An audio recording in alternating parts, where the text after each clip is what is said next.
Bore da pawb a croeso I chi gyd. Welcome to Welshbloke Walking again. And today I thought I'd do something slightly different. I thought I'd document a little bit of the history of Denbigh or Dinbych, the town where I live. You see, way back in about 1963, we had a government, unfortunately, that knew the price of everything and the value of nothing, and it decided that our railway transport service was no longer a service but a business, and as such it was going to cut any part of that business that wasn't making a profit.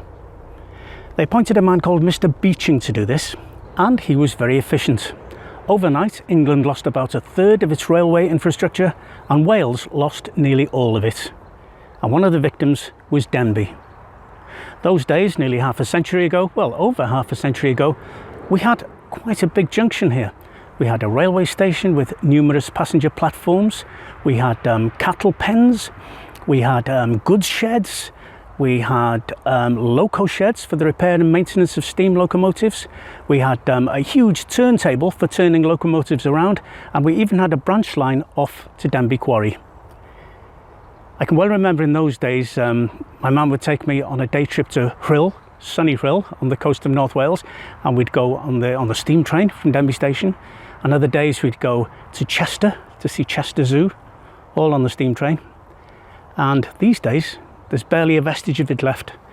If you were to ask anyone from Denbigh under 30 about the railway, you'd probably get a blank stare and they wouldn't know what you're talking about. So today I thought I'd see how much of the railway I can find coming in from the north. Up that way would be to Rhyl on the North Wales coast, and I'm now standing on the old track bed, and I'm going to follow it through the town, past where the station used to be, and out the southern end of Denbigh, where it would have gone on to Rhythin. And let's just see what we can find that's left of the old railway.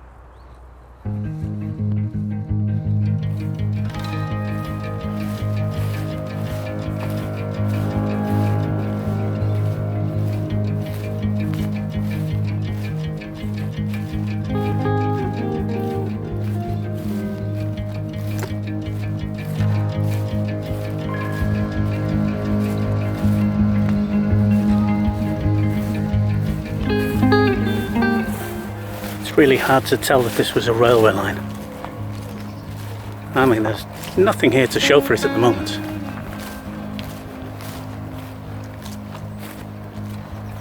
This could just be a random walk to any woodland.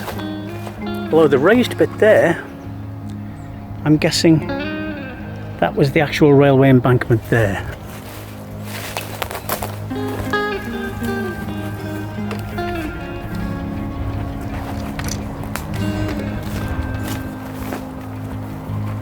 Yeah, I think it probably was. Because it's blocked with foliage, we'd better stick to the path that runs alongside it. This way.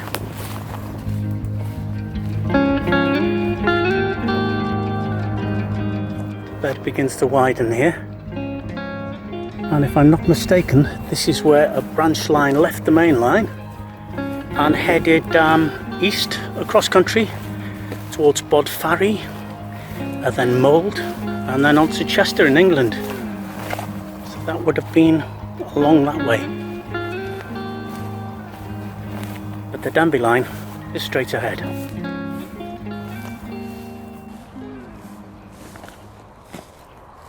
The undergrowth is becoming quite thick now. Oh, hello.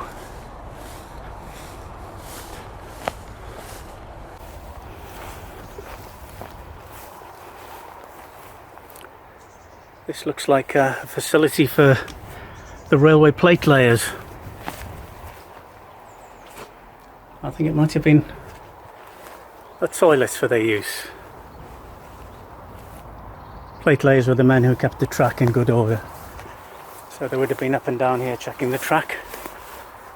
And it looks like this was put there for their convenience. No pun intended.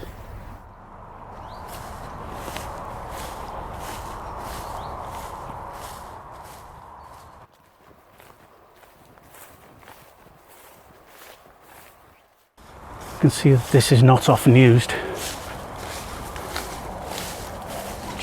clogging up with shrubbery now.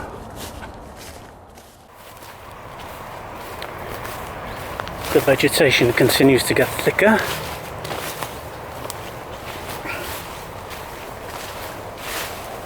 Mainly nettles. And I think it may well be impassable at this point. So, well, I'm just going to have to find a way into that field there and follow it along in the field. Let's do that. So walking parallel with the track now, but it's not going to be a very long walk because just ahead of us is a hedge and beyond that is a road where the railway used to pass over a bridge, and that bridge isn't there anymore. So we're going to have to get down onto that road to see the bridge. A quick gate leap later, and here is the bridge. Well, I should say here are the abutments really, because the bridge itself is long gone. But the walls that supported it are still here. And as you can see, they built the abutments out of solid limestone blocks from Denbigh Quarry.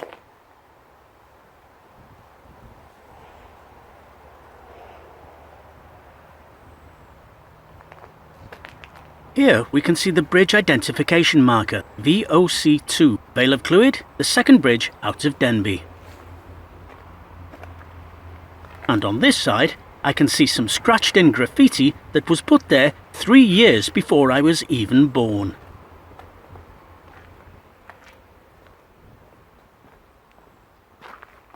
Now we're going to have to go up the main road, which runs parallel to the now impassable track running through the fields. But we will be able to pick up the track again a bit further down.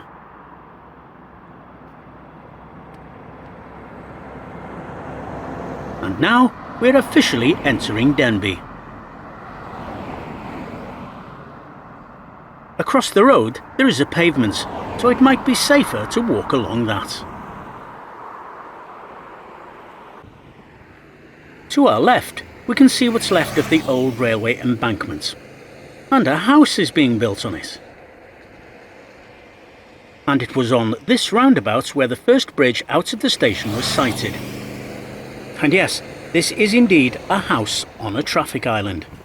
When they built the bypass way back in 1979, the owners of this house refused to sell, so the council got around the problem by building the roundabout round about the house. So now it resides on its own little traffic island. The house looks like this today, but when I was a boy, it looked like this. And behind it, you can see the railway bridge that came off the aforementioned embankments. And the bridge connected with another embankment, which ran across here and up the centre of this road, which now leads to an industrial estate. The road now turns off and up the hill, but the railway line continued straight ahead down the middle of this track.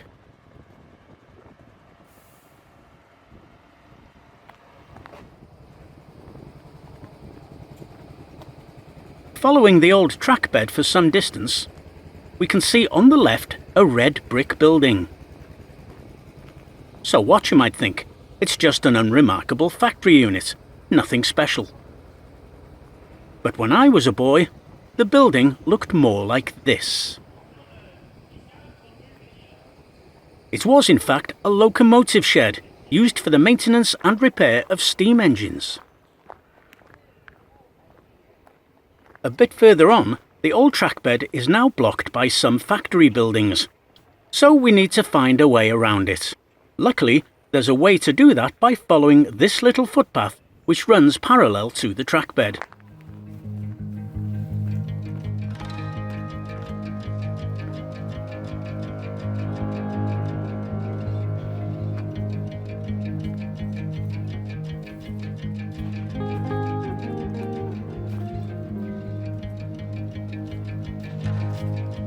Here we can see what's left of an old telegraph pole that used to carry the communication wires to the signal boxes.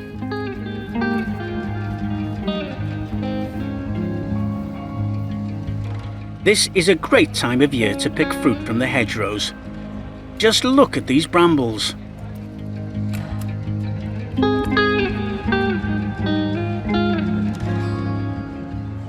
Very nice. So now we're walking parallel to where the old track would have been, just down there.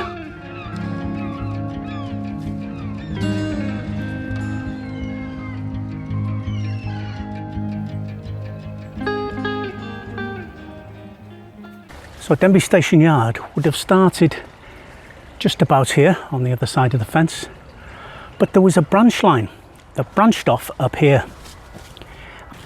The quarry branch line went all the way up there in what is now a stream but was then a railway cutting.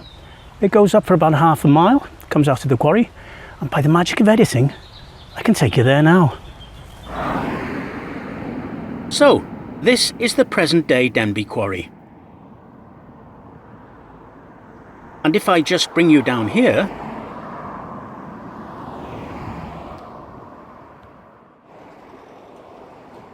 this is the top end of the railway cutting that branched off the main line below. When I was a boy, railway lines crossed the road here and entered 3 arched tunnels in the stole wall face opposite. These tunnels were actually limestone hoppers. Railway trucks in the tunnels would be filled with limestone before being shunted down to join Denbigh Station below. I'm just going to pop over the hedge now to see if any trace of the hoppers remain. And here are the arched tunnels.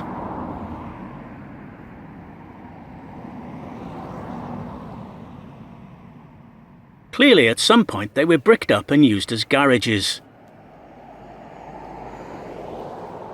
But now, long since defunct.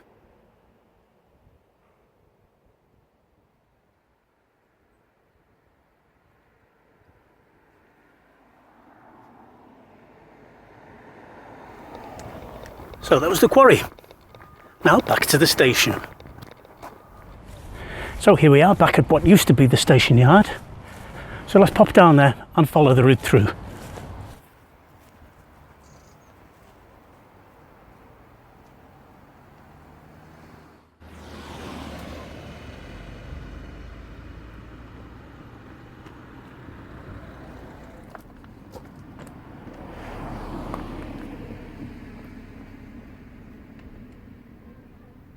On the other side of this fence, hidden in the undergrowth, we can see the shape of a large rectangular stone-built structure.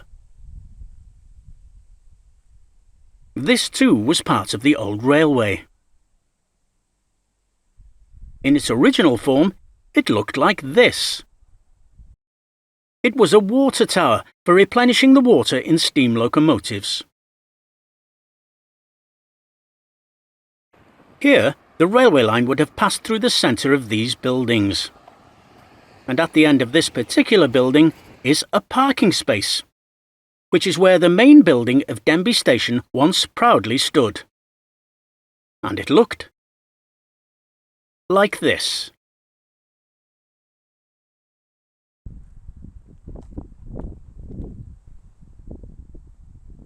A quick look behind this building places us roughly where the platform would have been, looking down the tracks.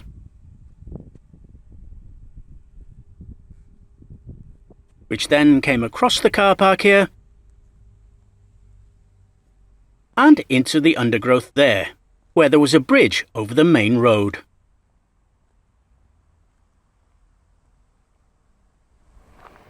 We can circumvent the undergrowth by descending this set of steps, which were the original station steps.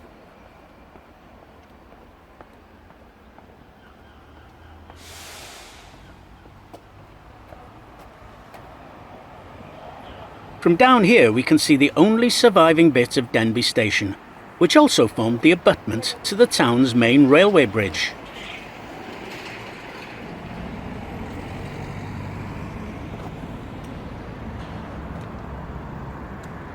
If we look closely in the bridge channel, we can see the only remaining fragments of platform just poking over the edge.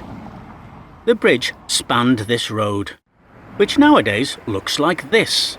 But when I was a boy, it looked more like this.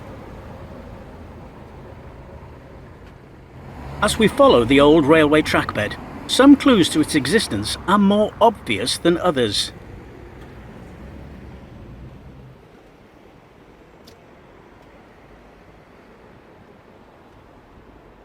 Looking to our right, over this fence, we can see that some railway advertising from the 40s and 50s are still in place here.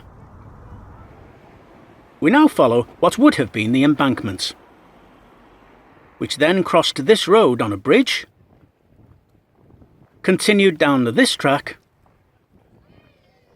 and onto Denbigh's new cycle path, which is where the old embankment ran.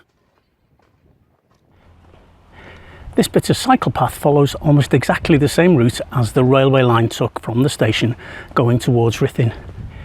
And it's the only bit of cycle path we've got in Denbigh. It's a shame they didn't convert the whole railway from Rhyl to Ruthin to a cycle path. That would have been nice, wouldn't it? Yeah. The embankment was 20 to 30 feet high at the town end and declining in height along its length, following the course of this small fence you can see. The track then entered this earth bank, which then was a tunnel under a road bridge. Let's pop to the top of the bridge to see what we can see. Where the cycle path now curves, the railway would have continued straight on beneath us. Exiting the other side here, and travelling down the gap we can see between the houses and the cemetery. So let's follow the road past the cemetery.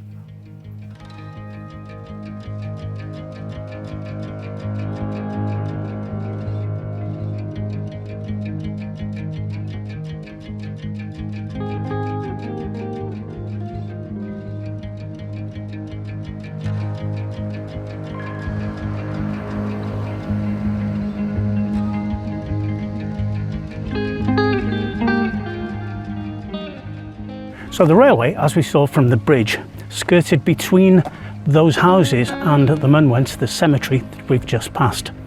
And it spanned the length of the cemetery and this field behind the cemetery and comes out on a little country road that we're just going to go down now, and we'll pick it up there.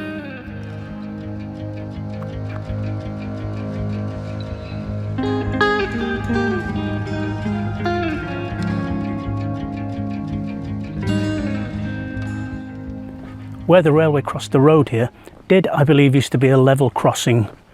There's no evidence of that now, of course. All long since gone. But we are now close to the southern limits of the town. And the level crossing must have been about here, because this is the trackway leading up to the bridge. Far end obscured by some trees. And it's crossed the road, basically going through that hedge there, and continued parallel with this hedge here. Should we follow it to the bottom, see what happens?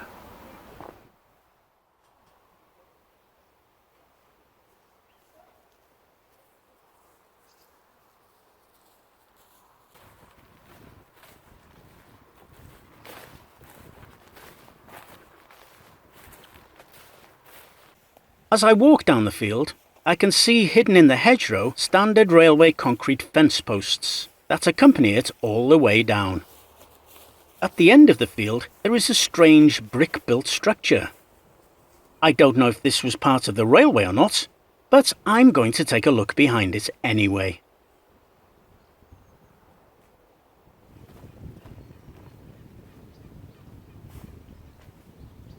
Again, we are confronted with impassable shrubbery and undergrowth.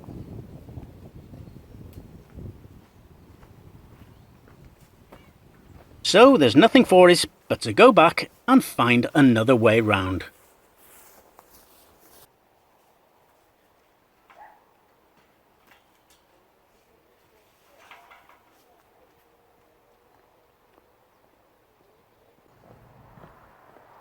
So off we go, down the hill and around the corner.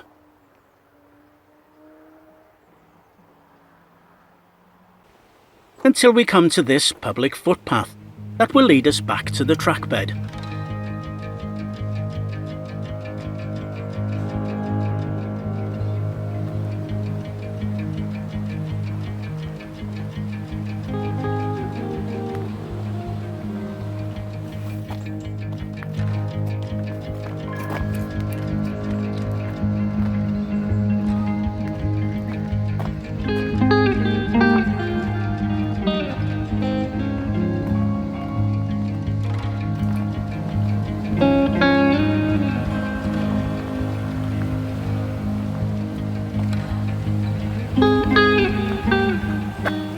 Above us to the right, we can see the undergrowth that blocked our way.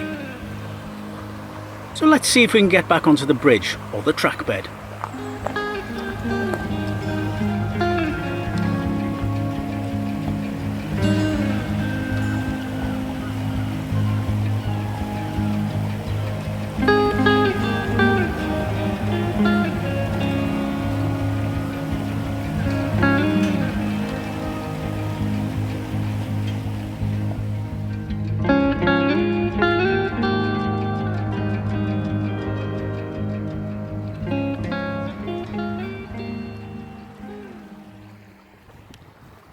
The only way up there seems to be through this river.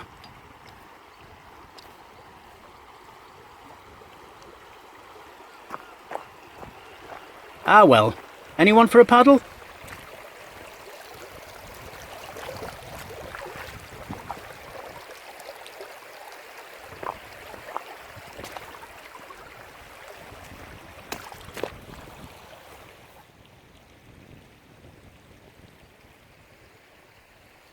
And this is it. The last bridge. Let's go and take a look.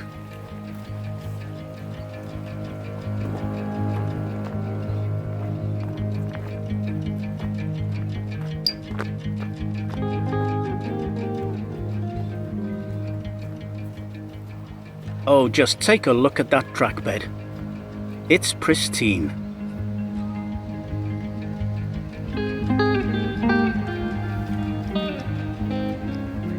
Unfortunately, the bridge is impassable and regarded as a dangerous structure.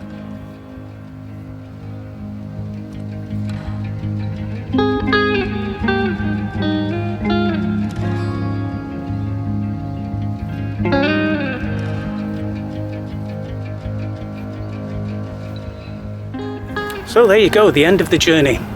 The last railway bridge in Denbigh. You know, it must have been a glorious train ride, mustn't it? And if anyone from Denbigh Council is watching this, look behind me. There's a bicycle path just waiting to be explored there. You know, it makes sense. Well, that's all for this episode. Thanks for watching, hope you've enjoyed it. If you have, slip me a thumbs up and join me next time.